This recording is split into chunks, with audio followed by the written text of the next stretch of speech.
Hello guys, तो कैसे हैं आप लोग। तो चलिए स्टार्ट करते हैं हमारी इंडियन पॉलिटी की सीरीज़ को आगे बढ़ाते हैं।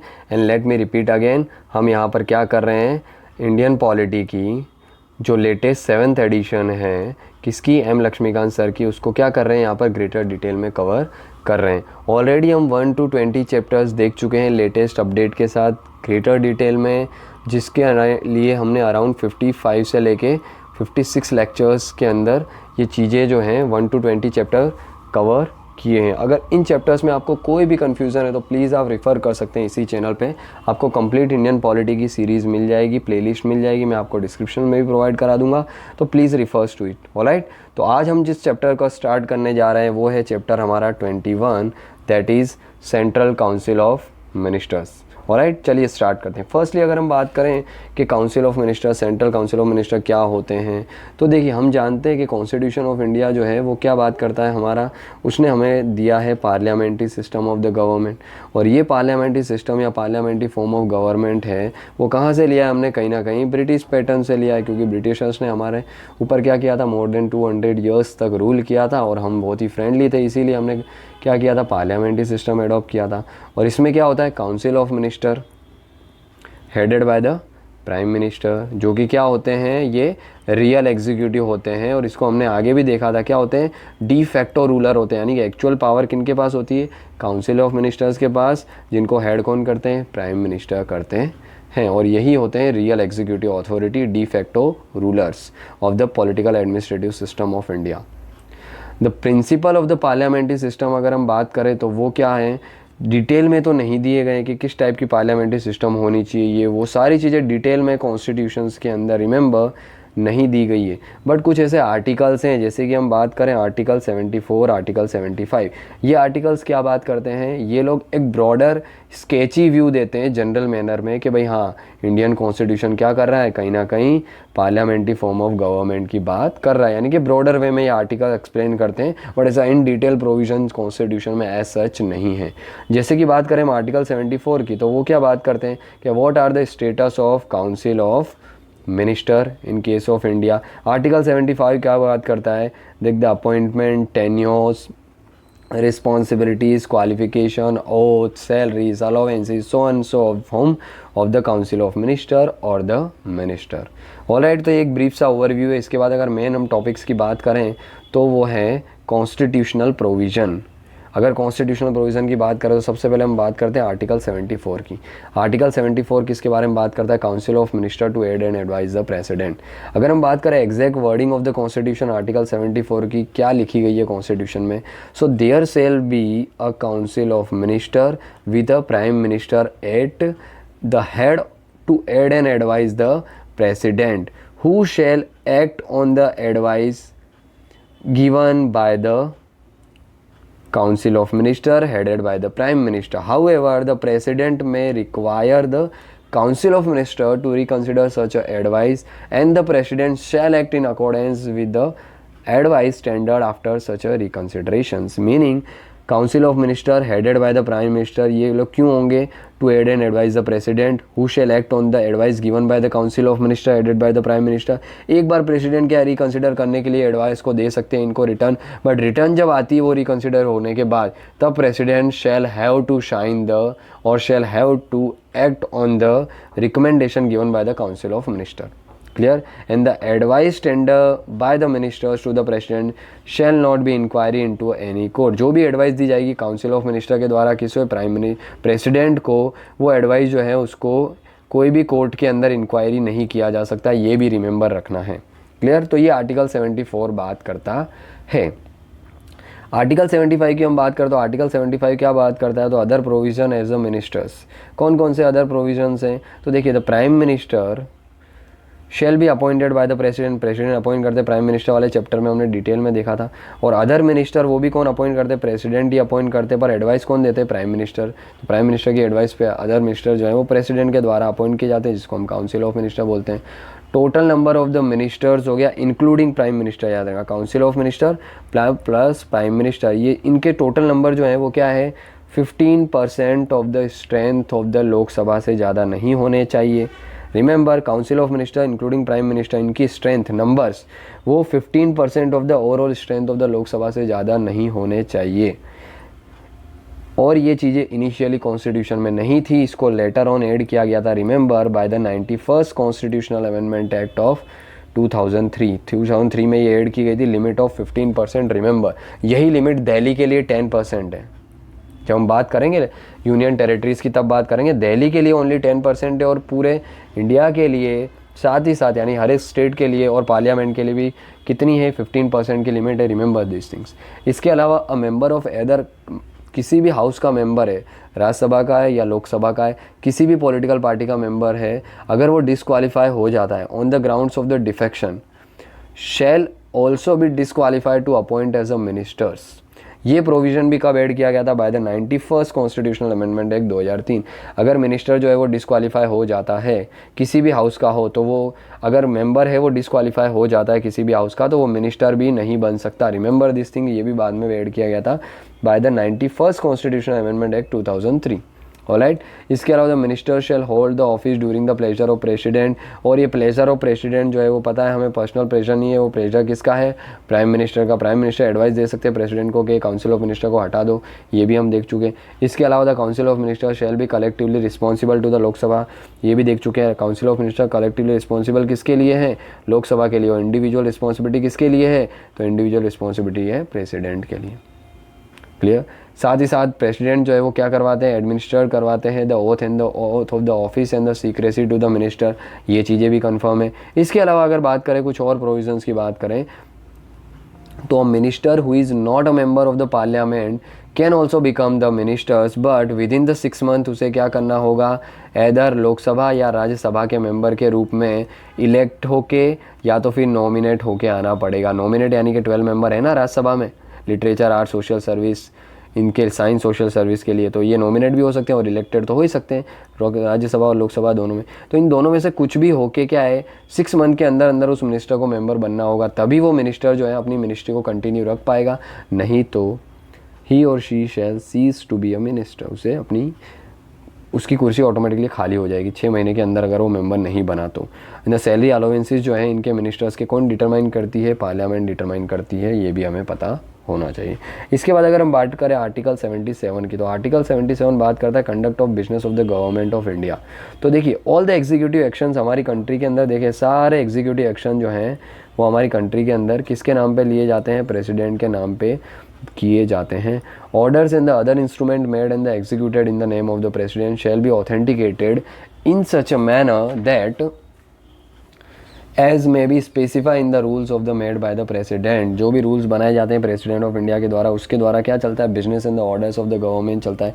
साथ ही साथ further the validity of an order of the instrument हो गया which is so authenticated shall not be called in the questions on the grounds that it is not an order or the instrument made by the executive और bye the president. तो उसको भी क्या है? Court of inquiry के अंदर जो भी ऑर्डर होते हैं बिजनेस चलाने के लिए प्रेसिडेंट के द्वारा बनाए जाते हैं, उसकी भी कोर्ट ऑफ इंक्वायरी नहीं हो सकती, यानी कि जुडिशियल रिव्यू नहीं हो सकता।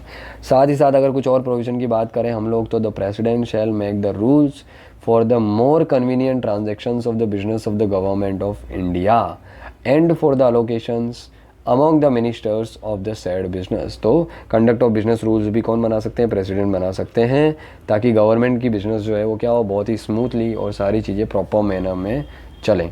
ऑलराइट। इसके अलावा कुछ और कॉन्स्टिट्यूशनल प्रोविज़न की बात करें हम काउंसिल ऑफ मिनिस्टर से रिलेटेड, तो आर्टिकल 78 देखने को मिलता है जो कि बात करता है duties of prime minister. Prime minister की ड्यूटी क्या है? ये 78 बात करता है। सबसे पहली चीज़ क्या है कि भाई प्रेसिडेंट और जो काउंसिल ऑफ मिनिस्टर है दोनों के बीच में लिंक का काम करते हैं। ये हम लोग पहले भी देख चुके। कौन?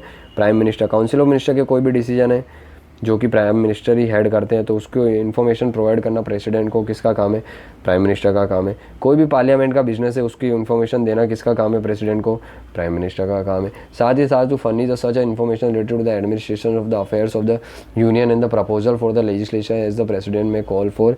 जो भी प्रपोज अमेंडमेंट है, प्रपोज बिजनेसेस है गवर्नमेंट के, सारी इन्फॉर्मेशन जो है प्रेसिडेंट को कौन पहुँचाता है? प्राइम मिनिस्टर पहुँचाता है। और जो भी डिसीजन जो है वो काउंसिल ऑफ मिनिस्टर ने लिए या कोई इंडिविजुअल मिनिस्टर ने भी लिए, वो कैबिनेट के सामने नहीं रखे गए, वो इन्फॉर्मेशन चाहिए तो भी प्रेसिडेंट को वो इन्फॉर्मेशन दी जाती है। By whom? Bye the prime minister. तो ये ड्यूटीज़ हैं प्राइम मिनिस्टर की, जो कि आर्टिकल 78 के अंदर देखने को मिलती है। इसके अलावा अगर नेक्स्ट आर्टिकल की बात करें हमने, तो आर्टिकल 88 जो कि बात करता है right of minorities as respect the house, या राइट ऑफ मिनिस्टर्स होगा, इधर गलती से हो गया ये, sorry for that, right of ministers. तो right of minister as a respect to the house, इनके राइट्स जो हैं वो बताए गए, जैसे कि every minister shall have the right to speak and the take part in the proceeding of either house, any joint sitting of the house and any committee of the parliament of which he or she may be named as a member, but he she shall not entitled to vote। मतलब कोई भी minister है वो लोकसभा का हो या राज्यसभा का हो, दोनों हाउस की प्रोसीडिंग के अंदर टेक पार्ट कर सकता है, दोनों के अंदर बोल सकता है, दोनों के अंदर अपने ओपिनियन रख सकता है। कोई भी लोकसभा की कमेटीज़ है जिसका वो मेंबर है, उसकी भी प्रोसीडिंग वो क्या कर सकता है, हैंडल कर सकता है, उसकी प्रोसीडिंग में पार्टिसिपेट कर सकता है, एक्सेप्ट वोट के। वोट अगर लोकसभा का मेंबर है तो लोकसभा में ही वोट करेगा, राज्यसभा का मेंबर है तो राज्यसभा में ही वोट करेगा। बाकी सारी चीज़ें वो क्या कर सकता है, मिनिस्टर है वो किसी भी हाउसेस के अंदर कर सकता है, बोल सकता है, अपने ओपिनियन रख सकता है। ऑलराइट, तो ये कुछ हमें प्रोविजंस देखने को मिलते हैं जो कि क्या बात करते हैं, कहीं ना कहीं काउंसिल ऑफ मिनिस्टर की बात करते हैं, जो कि पार्लियामेंट्री सिस्टम के अंदर मोस्ट इम्पोर्टेंट एक बॉडी मानी जाती है। ऑलराइट, इसके अलावा हम बात करें nature of advice bye the minister, कि भाई किस टाइप की एडवाइस जो है वो मिनिस्टर्स के द्वारा दी जाती है। तो आर्टिकल 74 अगेन हम बात कर चुके हैं, provide for the council of minister with the prime minister at the heads to aid and advise the president in the exercise of his own functions.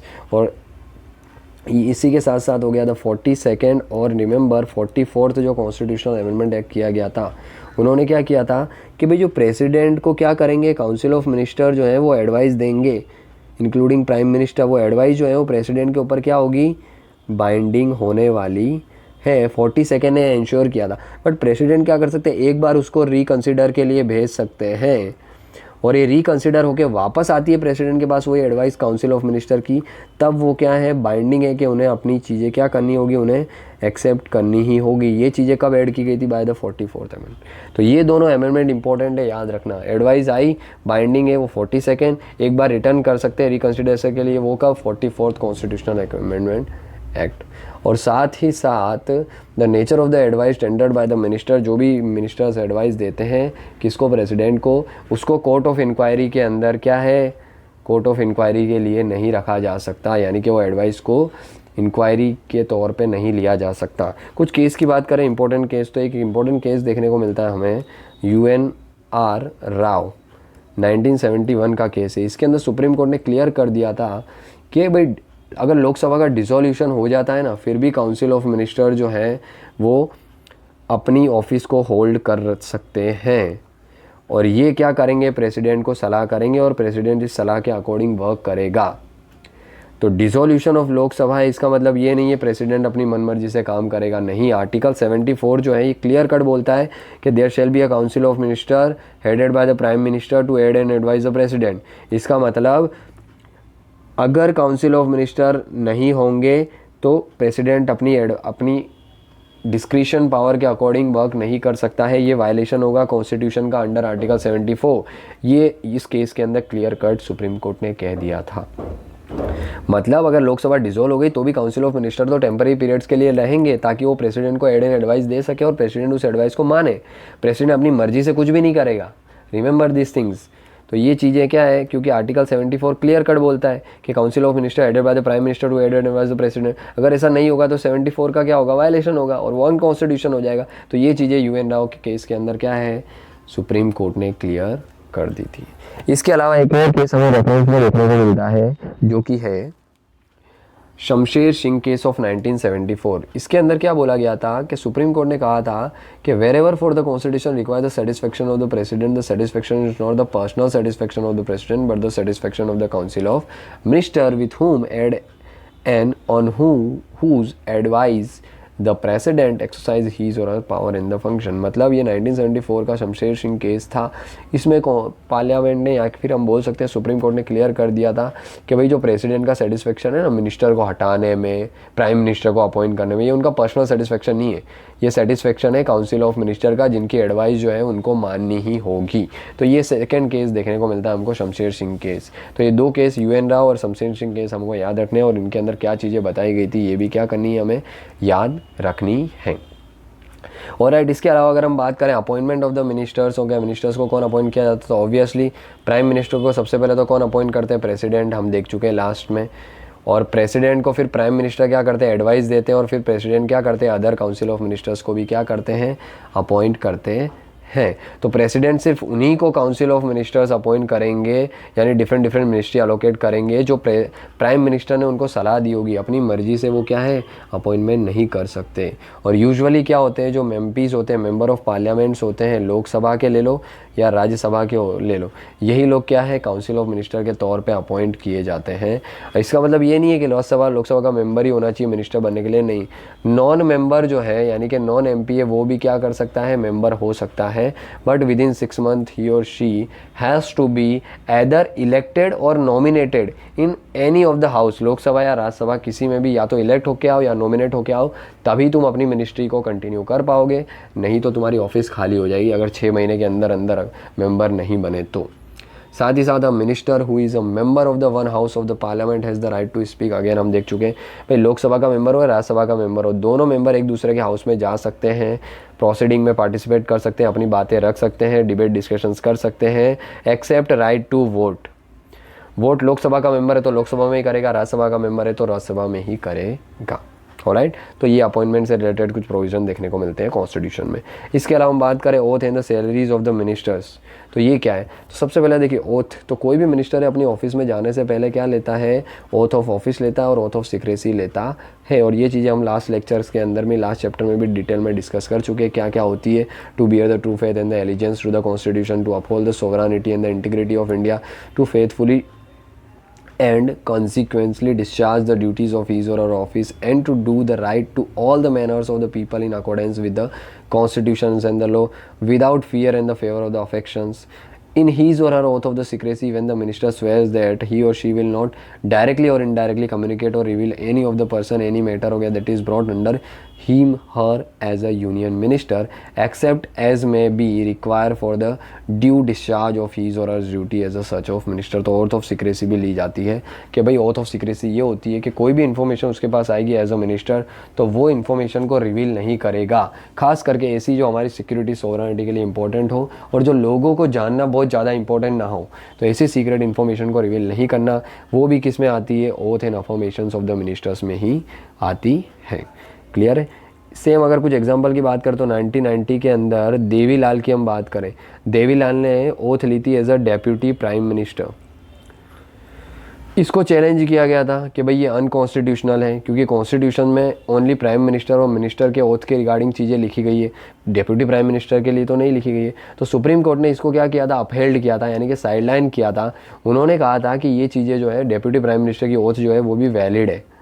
उन्होंने डिस्क्राइब करते हुए कहा था कि a person as a deputy prime minister is descriptive only and such a description does not confer on him और her any powers of the prime minister. ये चीज़ें क्या है, सिर्फ और सिर्फ एक डिस्क्रिप्टिव है। डिस्क्रिप्टिव होने का मतलब ये है कि डेप्यूटी प्राइम मिनिस्टर का मतलब ये नहीं है कि सारी प्राइम मिनिस्टर की पावर उनके पास आ जाती है। तो ये चीज़ें एक चीज़ क्या रखनी है, हमें याद रखनी है। साथ ही साथ salaries and the allowances of the minister जो है वो कौन डिटरमाइन करते, पार्लियामेंट डिटरमाइन करती है from time to time.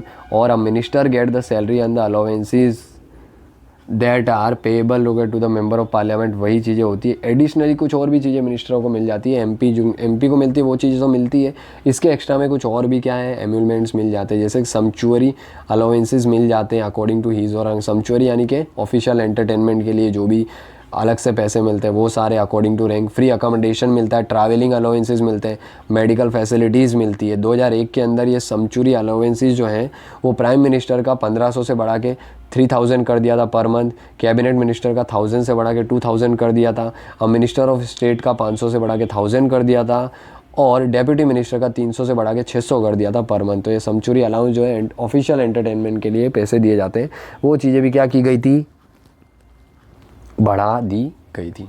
Alright, तो ये कुछ सैलरीज एंड अलाउंसेस हमें देखने को मिलते हैं। इसके अलावा बात करें रिस्पॉन्सिबिलिटीज़ ऑफ द मिनिस्टर्स, तो दो टाइप की रिस्पॉन्सिबिलिटी देखने को मिलती है जनरली। एक आता है collective responsibility and the individual responsibility. यहाँ आपको यही याद रखना है कि आर्टिकल 75 यहाँ पे क्लियरली बात करता है कि council of minister is collectively responsible to the Lok Sabha. ये चीज़ें याद रखनी है। और यही चीज़ें क्या है कि फंडामेंटल प्रिंसिपल है जो कि अंडरलाइन करता है the working of the parliamentary system of the government in the principle of collective responsibility. तो फंडामेंटल प्रिंसिपल क्या है पार्लियामेंट्री सिस्टम ऑफ गवर्नमेंट में कि भाई council of minister is collectively responsible to the lower house of the parliament that is the Lok Sabha. Mind में याद रखना है, ये बहुत ही इंपॉर्टेंट है। आर्टिकल 75 ये बात करता है, this means that all the minister on jointly responsible to the Lok Sabha for all their acts और the omissions and the commission. They work as a team, swim और सिंग टुगेदर। वो क्या करते हैं, एक साथ टीम की तरह काम करते हैं, एक साथ डिसॉल्व भी किए जा सकते हैं, एक साथ अपॉइंट भी किए जा सकते हैं। ये चीज़ें हम ऑलरेडी डिटेल में लास्ट चैप्टर्स के अंदर देख चुके हैं। When the Lok Sabha passes a resolution of no confidence motion against the council of minister, तो क्या होते हैं, all the ministers have to resign including those minister who are from the Rajya Sabha. उन्हें भी रिज़ाइन करना पड़ता है अगर नो कॉन्फिडेंस मोशन आ जाती है। तो हम देखेंगे पार्लियामेंट के अंदर नो कॉन्फिडेंस मोशंस क्या होते हैं ग्रेटर डिटेल में। साथ ही साथ all the ministers have to resign including those. साथ ही साथ द काउंसिल ऑफ मिनिस्टर हो गया कैन एडवाइज द प्रेसिडेंट हो गया to dissolve the Lok Sabha on the grounds that the house does not represent the views of the electorate faithfully हो गया and call for the fresh elections. ये चीज़ें की जा सकती है काउंसिल ऑफ मिनिस्टर के द्वारा। इसके अलावा the president may not oblige the council of minister that have lost the confidence into the Lok Sabha. Obviously अगर कॉन्फिडेंस नहीं है काउंसिल ऑफ मिनिस्टर में, यानी कि मेजोरिटी उनके पास नहीं है, तो president is not obliged to क्या council of minister, president is not oblige the council of minister that have lost the confidence in them. Lok Sabha में कॉन्फिडेंस चला गया, उनकी एडवाइस मानना ये जरूरी नहीं है किसको, प्रेसिडेंट ऑफ इंडिया को। साथ ही साथ कुछ और कलेक्टिव रिस्पॉन्सिबिलिटी की हम बात करें तो cabinet decision bind all the cabinet ministers. कुछ और अगर प्रिंसिपल की बात करें कलेक्टिव रिस्पॉन्सिबिलिटी तो क्या है, means that the cabinet decision bind all the cabinet ministers and the other minister even if they differ in the cabinet meeting. It is the duty of the every minister to stand by the cabinet decision and support them both within or outside the parliament. If any minister disagree with the cabinet decision and is not prepared to defend it, he or she must resign. भाई cabinet ने जो भी decision ले लिए ना, पूरी council of minister को क्या करना है, विद इन पार्लियामेंट और आउटसाइड पार्लियामेंट उस डिसीजन को डिफेंड करना है, ये उनकी ड्यूटी है।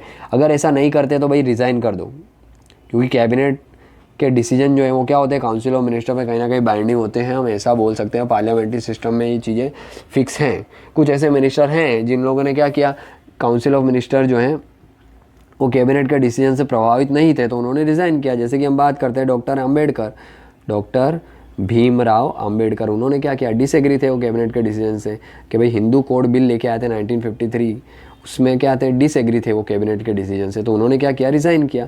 सेम अगर हम बात करें सी डी देशमुख की बात करें, उन्होंने रिज़ाइन किया ड्यू टू हिज डिफरेंसेस हो गया on the policy of the reorganisation of the state. Arif Mohammad की बात करें, उन्होंने भी रिज़ाइन किया ड्यू टू द अपोजिशन हो गया to the Muslim women protection of the right divorce act of 1986।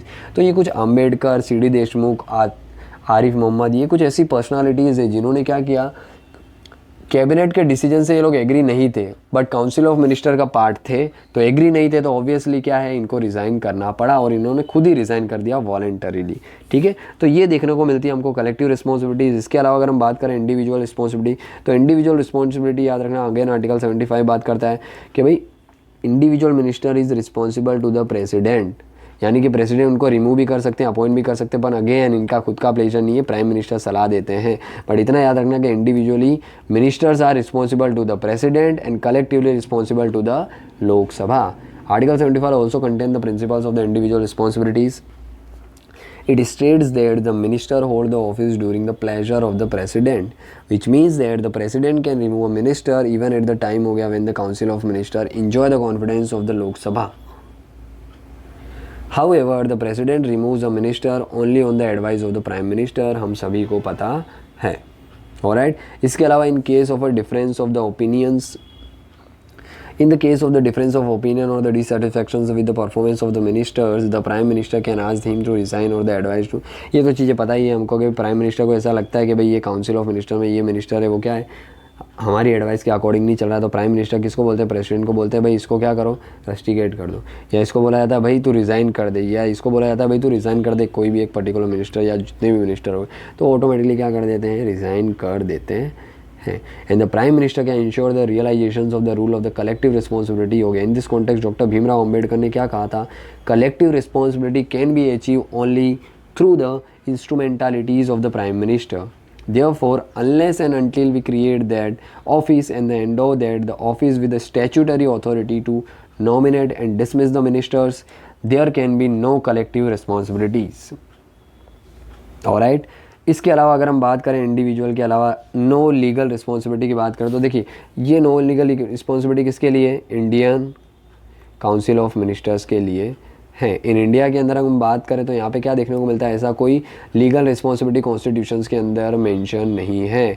It is not required that an order of the president for a public act should be countersigned by a ministers. Moreover, the court are barred from the inquiry into the nature of the advice rendered by the minister to the president. Council of minister जो भी advice देते हैं president को क्या है, वो advice जो है कोर्ट के अंदर इंक्वायरी नहीं की जा सकती, और ऐसी कोई लीगल रिस्पॉन्सिबिलिटी भी क्या है हमारे इंडियन काउंसिल ऑफ मिनिस्टर है उनकी देखने को नहीं मिलती है।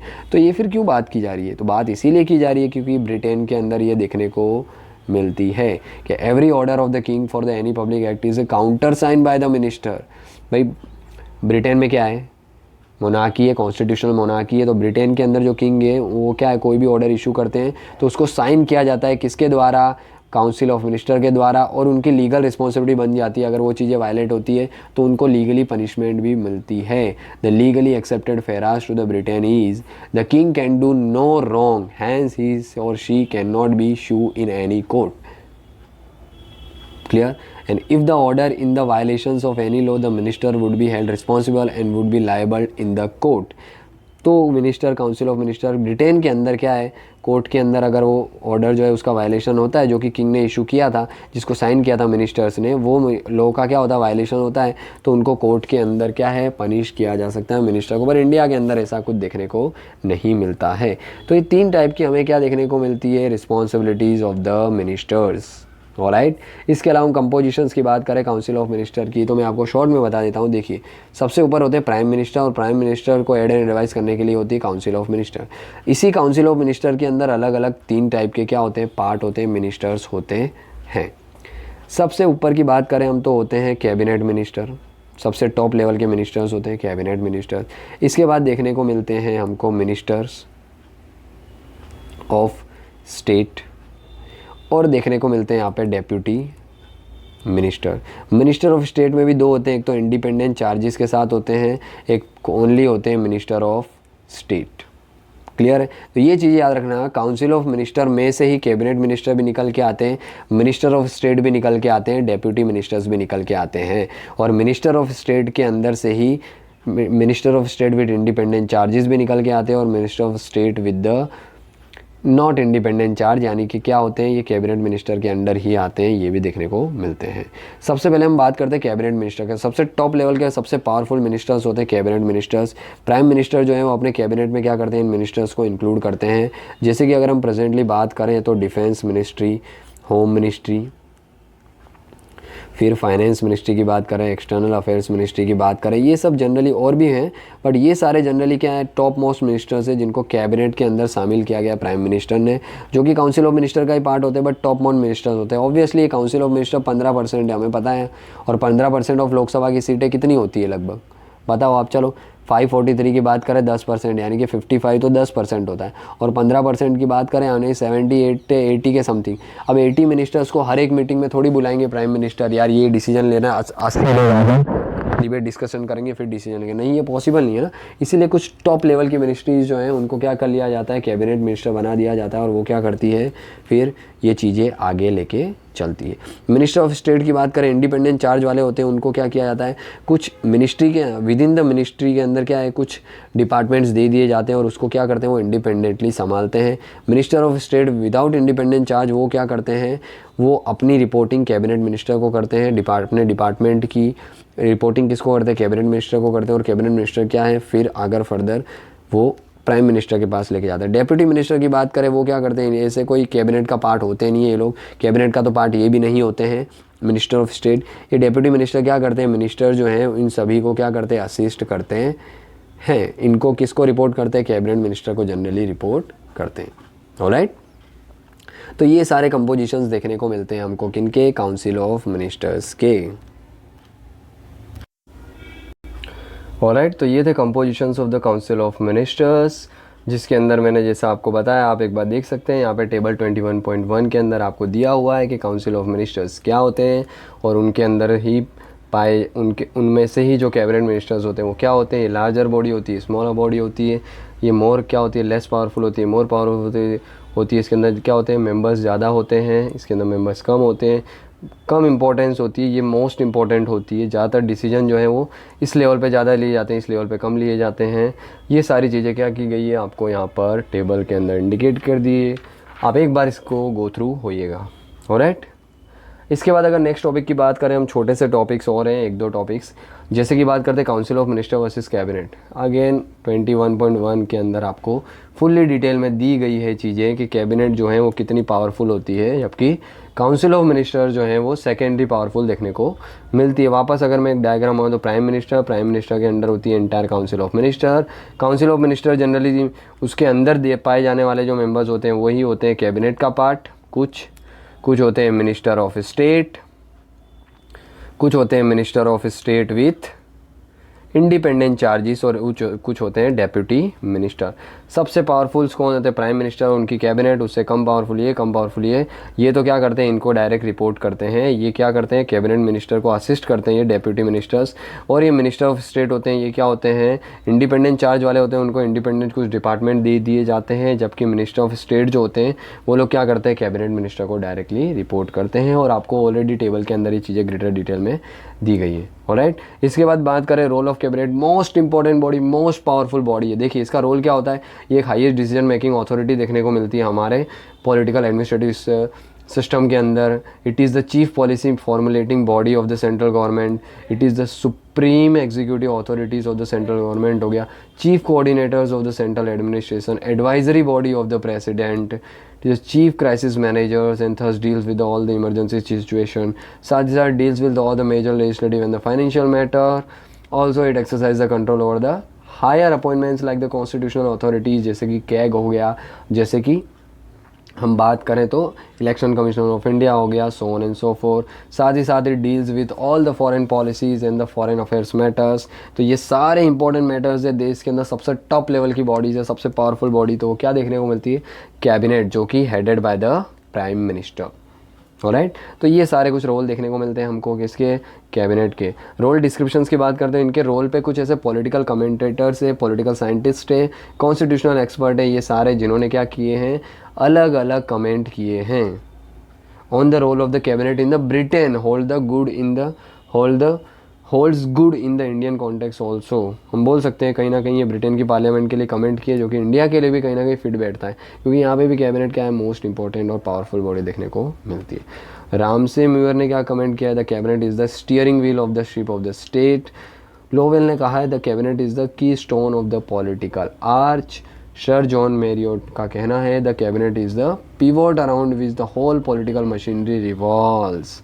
अगेन ग्लैडस्टोन का कहना है the cabinet is a solar orb around which the other bodies revolve. Again Barker का कहना है the cabinet is the magnet of the policy.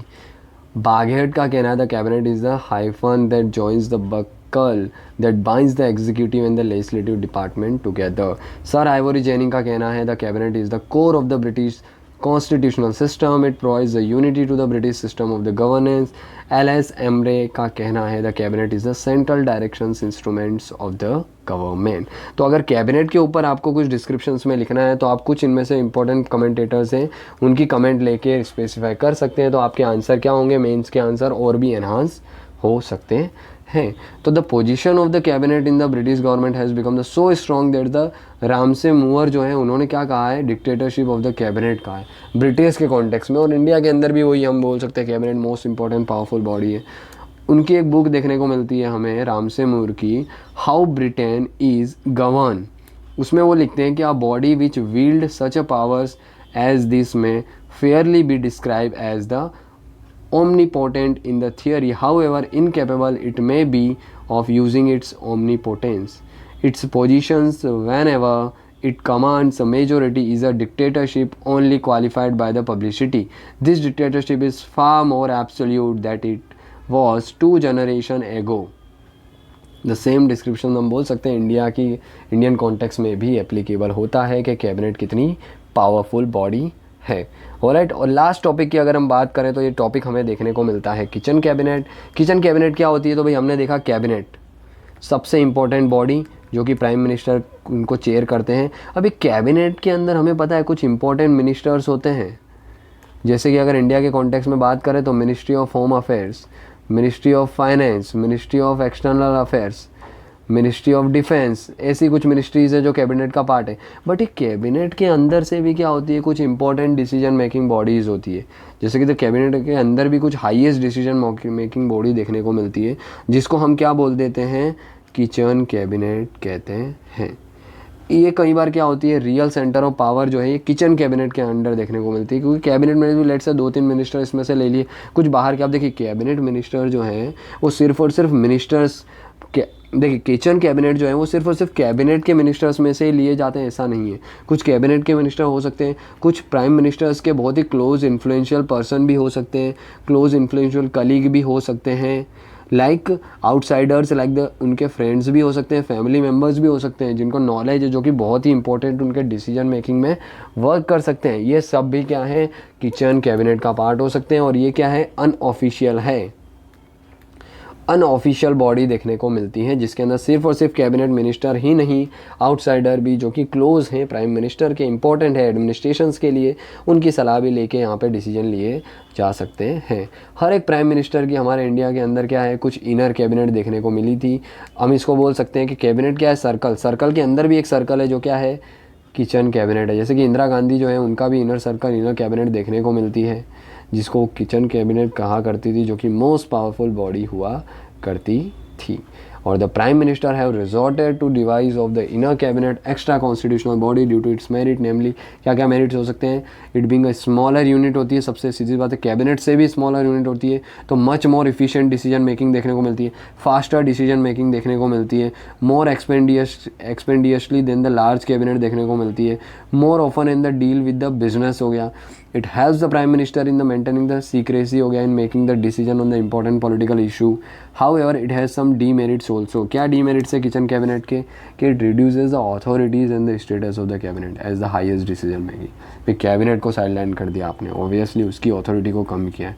It circumvent हो गया the legal process by allowing the outside person to play an influential role in the government functioning. भाई outsiders को भी लेके आ रहे हो, फ्रेंड्स को भी, क्लोज रिलेटिव्स को, तो ऑब्वियसली ये क्या करा जा रहा है, ये सर्कमवेंट कर रही है the legal process by allowing the outsiders. साथ ही साथ the phenomena of the kitchen cabinet where the decision are the cook and place before the cabinet for the formal approval is not unique to India. ये USA के अंदर और Britain के अंदर भी क्वाइट पावरफुल ये बॉडी देखने को मिलती है, सिर्फ इंडिया में नहीं है, यूएसए और ब्रिटेन के अंदर भी ये बॉडी देखने को मिलती है। किचन कैबिनेट इसीलिए बोला जाता है कि किचन कैबिनेट क्या होती है, कैबिनेट के अंदर ही होती है, यहाँ पे डिसीजन लिए जाते हैं, उनको कुक किया जाता है, फिर जो मेन कैबिनेट है उसके सामने प्रेजेंट किया जाता है अप्रूवल के लिए, इसीलिए इसको किचन कैबिनेट भी कहा जाता है। तो अगेन अगर मुझे आपको बताना हो एक चार्ट के अंदर, तो देखिए प्राइम मिनिस्टर जो कि काउंसिल ऑफ मिनिस्टर को हेड करते हैं, काउंसिल ऑफ मिनिस्टर के अंदर क्या आती है, कैबिनेट आती है, कैबिनेट के बाद मिनिस्टर ऑफ स्टेट आते हैं, और minister of state with independent charges, और यहाँ पे कौन आते हैं, डेप्यूटी मिनिस्टर। कैबिनेट के अंदर भी किचन कैबिनेट आती है, most powerful and influential body. Remember council of minister जो है ना, इनिशियली कॉन्स्टिट्यूशंस में लिखा गया था इनके बारे में, कैबिनेट के बारे में इनिशियली नहीं लिखा गया था, लेटर ऑन कॉन्स्टिट्यूशनल अमेंडमेंट करके कैबिनेट वर्ड जो है वो क्या किया गया, ऐड किया गया था। इसके बाद आपको 74 से और 88 से आर्टिकल के बीच में जो भी आर्टिकल हमने डिस्कस किए, 75, 77, 78 और लास्ट में 88, ये सारे आर्टिकल्स के बारे में एक बार आपको लिस्ट आउट यहाँ पर किया गया है। ऑलराइट, तो क्लियर हुआ आपको क्या है काउंसिल ऑफ मिनिस्टर्स, क्या होते हैं, नेचर, कॉन्स्टिट्यूशनल प्रोविज़न क्या है काउंसिल ऑफ मिनिस्टर के। ऑलराइट, तो ये था हमारा आज का लेक्चर। आई होप आपको चीज़ें समझ आई होगी।